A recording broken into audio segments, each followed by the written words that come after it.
තුසිත විමානේ පරසතු කොසොම සාදු වඳිමේ මාගේ ගෞතම සමිඳ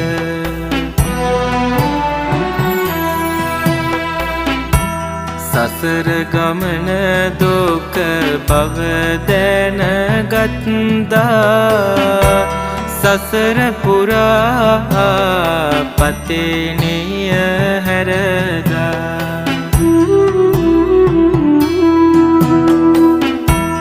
අතිර භවයේ සැනසුම් සුව සොයලා